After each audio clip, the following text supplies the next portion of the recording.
Tere õhtust! Mina siis teen lühikese sissejuhatuse meie paneeli ja päeva viimasesse ossa, räägime tööjõust. Ütlen ette, et minu ettekanne on pisut pessimistliku alatooniga, loodetavasti järgmised ettekanded rõõmsamad. Aga alustuseks, et kes on üldse või mis on Tööandjate Keskliit, üks slaid.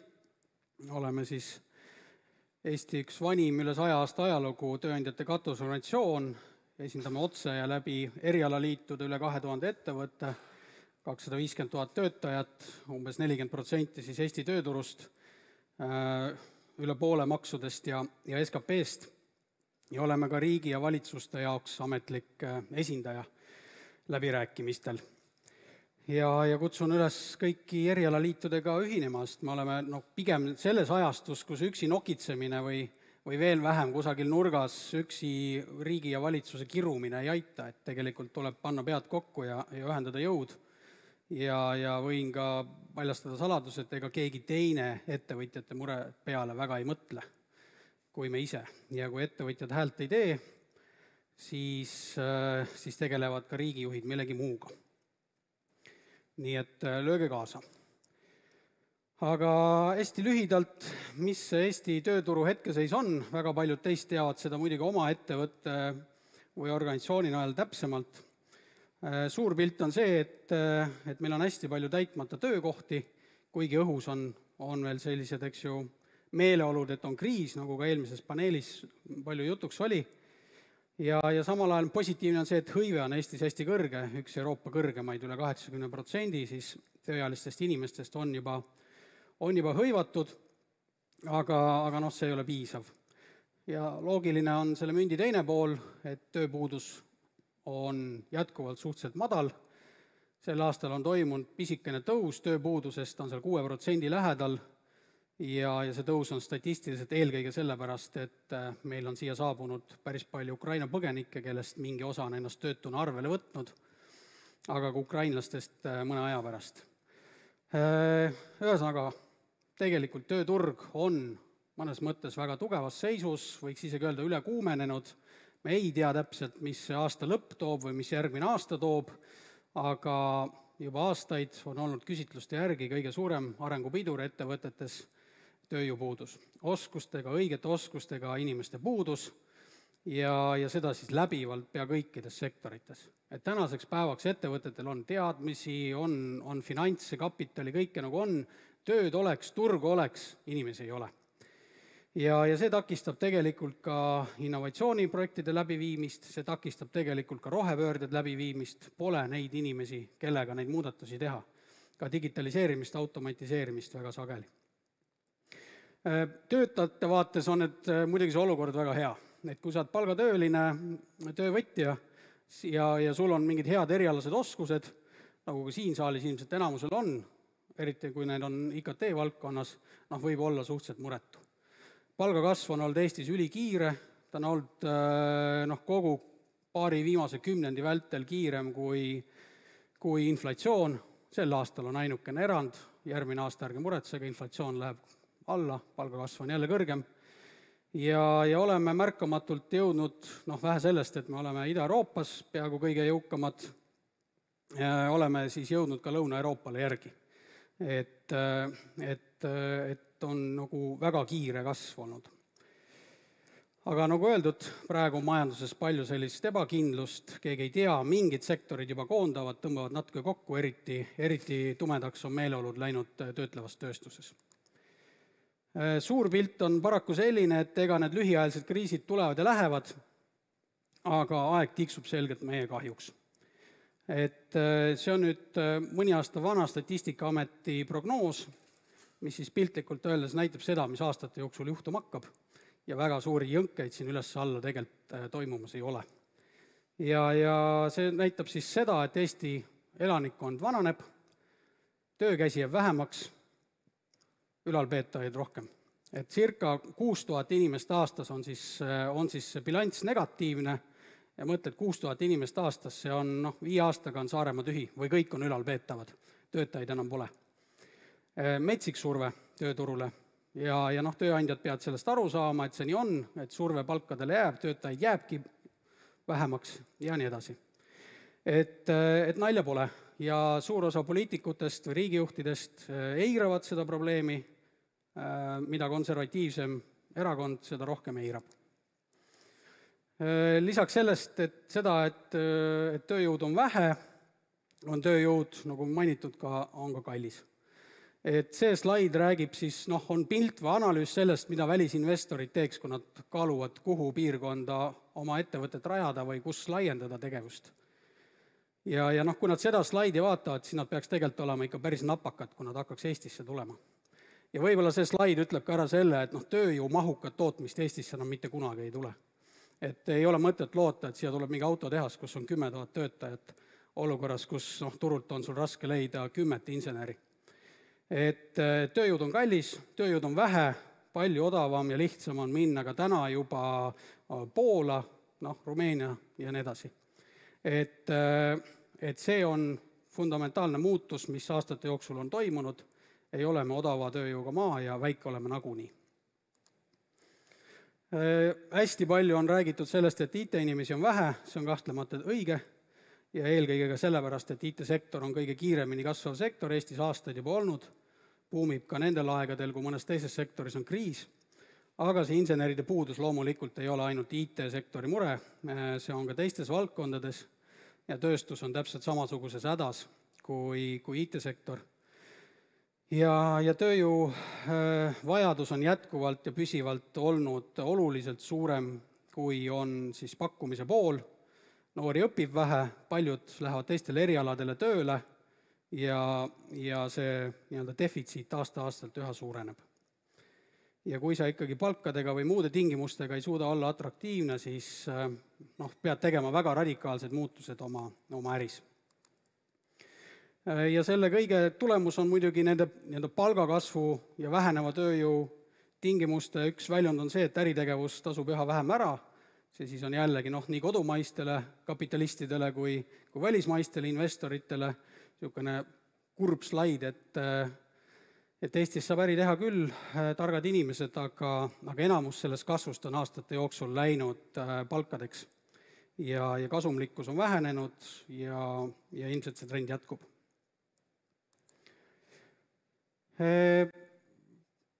Kui üldiselt Eesti igasugustes edetabelites on ju päris edumeelne, on terve hulk edetabeleid, kus me oleme maailma top 10, maksukeskkonna mõttes oleme isegi aastaid olnud mitmes edetabelis esikohal, siis need samad edetabelid tavaliselt koosnevad mitmest näitajast ja selle tabeli tagumine ots on tõeliselt nukker meie jaoks, et paljudes asjades oleme maailma tublimad, uhkustame oma PISA edetabelite kohtadega ja nii edasi, aga kui me räägime tööjõust, tööjõuturust, välistööjõu palkamise lihtsusest, siis me oleme totaalses mudaliigas.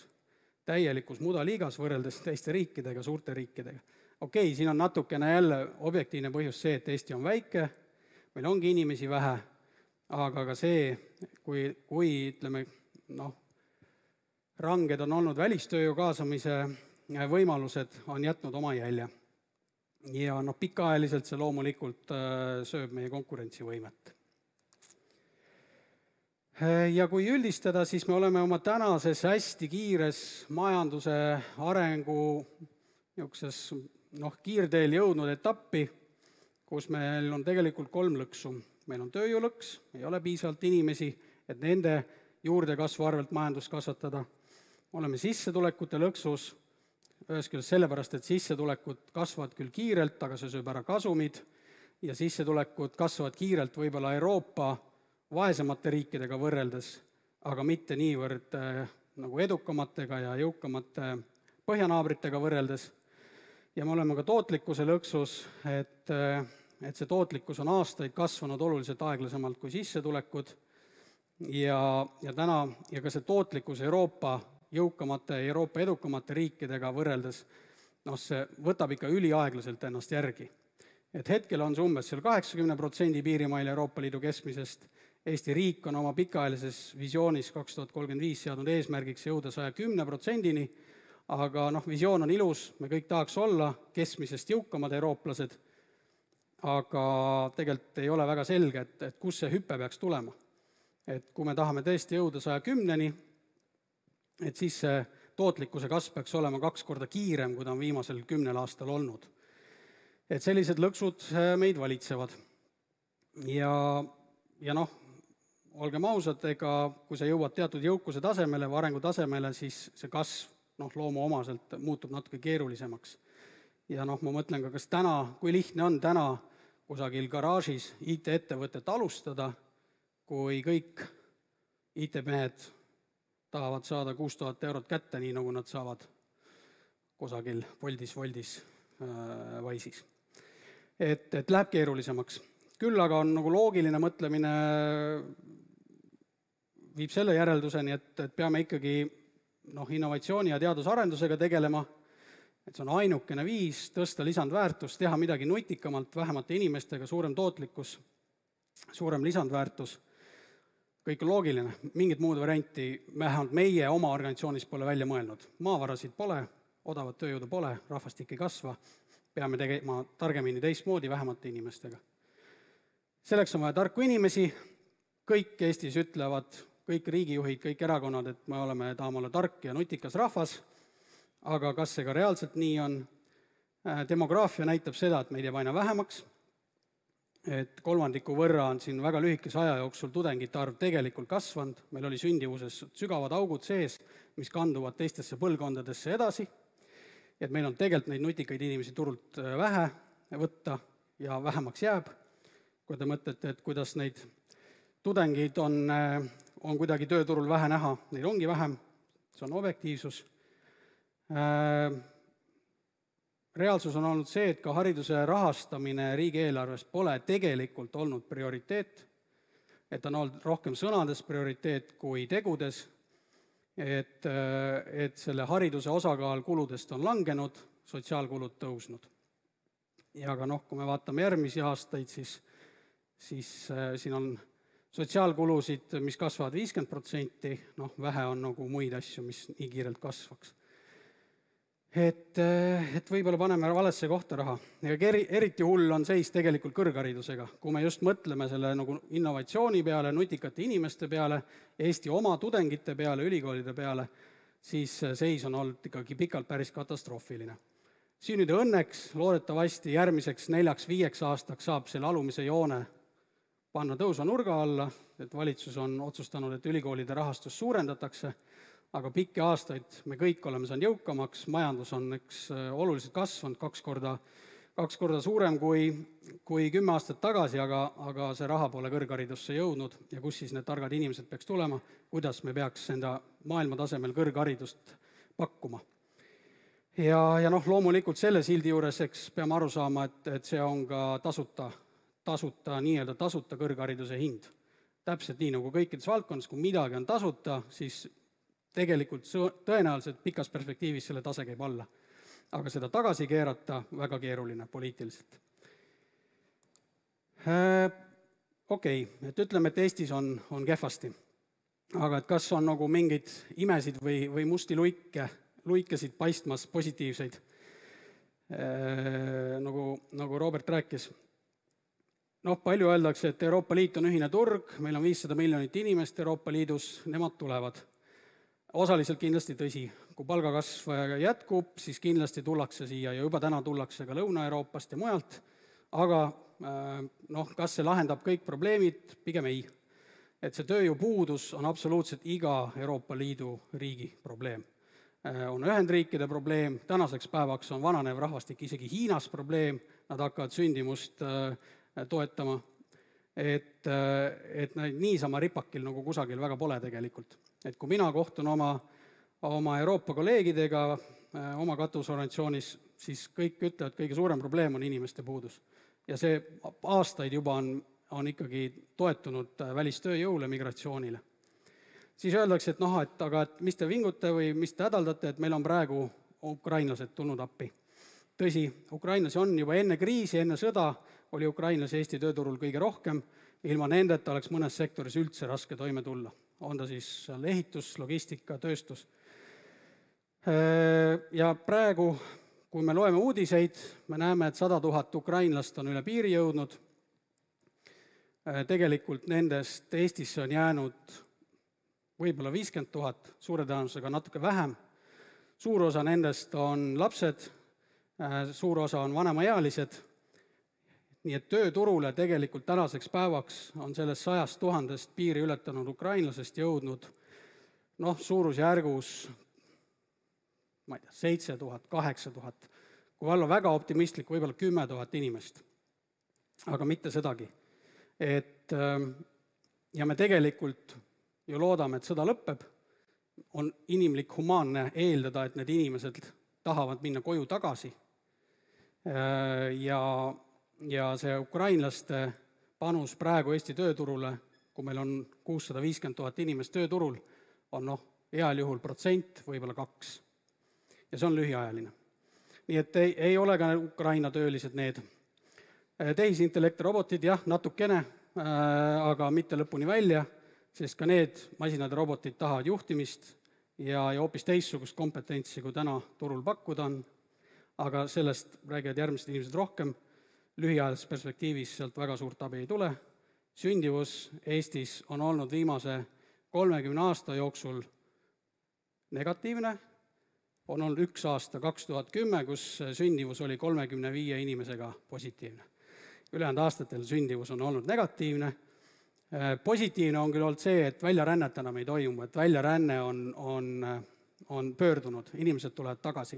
Et see natukene aitab. Inimesed tulevad tagasi, sest Eestis on hea haridus, turvaline, kasvatada lapsi ja nii edasi, pluss natuke välistööjõud. Mul on minut jäänud, mida siis teha, et kuldvõtmekest ma arvan, et ei ole, et tuleb teha palju asju korraga, tuleb tööturule tuua inimesi juurde, on nad siis vanad, eakad, vähenenud töövõimega inimesed, ka kõik tööandjad peavad kohandama neid võimalusi, hoidma neid võimalusi, ei saa kedagi eemale lükata, ka neid, kes on vanemad juba. Avalik sektor peaks kokku tõmbama kestlikult nii, et need inimesed tulevad maksumaksjate poole peale, töösuhted peaksid olema nii paindlikud, et tööd on hästi lihtne teha, ka väikeste juppidega, suvalisel kellaajal, täpselt nii, nagu inimene tahab. Välistööjõud, sellest me oleme rääkinud, tegelikult tuleb neid siia meelitada, targalt meelitada, seaduslikult. Välistudengid, by far kõige parem sihtgrupp, keda üldse meelitada Eestisse, neid tuleks siia targalt valida ja neid siin hoida. Kogu muu sotsiaalkeskkond peaks olema selline, et ikkagi motiveeriks töötamist, mitte kodus istumist. Kohati läheb see tasakaal paigast ära. Ja ilmselt on reaalsus see, et me tööiga tõstame aja jooksul, me kõik töötame kauem kui meie esivanemad, keegi enam 65-selt pensionile ei lähe ja kui sa võid olla, mõelge nüüd USA president, eks ju, kui kõrges eas, siis sa ilmselt suudad teha muud tööd, lihtsamat tööd ka Eestis. Ja ikkagi haridusinnovatsioon, terviklik lähenemine riigil, seda tuleb meil nõuda ettevõtjatena, seda meil tuleb nõuda valijatena, et mis on ikkagi see riigi plaan, kus see innovatsioon ja teadusarendus tuleb. Ja tegelikult teine pool, et ka ettevõtjad ise peavad sinna rohkem panustama, et Eesti ettevõtted tervikuna on ühed innovaatilisemad Euroopas, aga kui me vaatame, kes süsteemselt investeerib teadusarendusse, siis see on umbes 200-300 Eesti ettevõtet. Ja see on ikka väga väike arv, et me oluliselt peame rohkem ka ettevõtjate poole pealt sinna raha ja inimesi ja ressurssi panema. Ja last but not least, et see üleüldine elukeskkond meil siin muidugi peab olema selline atraktiivne ja tore, sest ka välistalent ei tule siia ainult palga pärast, ta tahab head kooli, ta tahab ingliskeelset perearsti, ta tahab muid teenuseid, ta tahab turvalist linnatänavat. Nii et ka see on üks osa sellest, et Eesti oleks atraktiivne elu- ja töökeskkond. Sissejuhatuseks kõik, jääme paneeli ootama. Aitäh!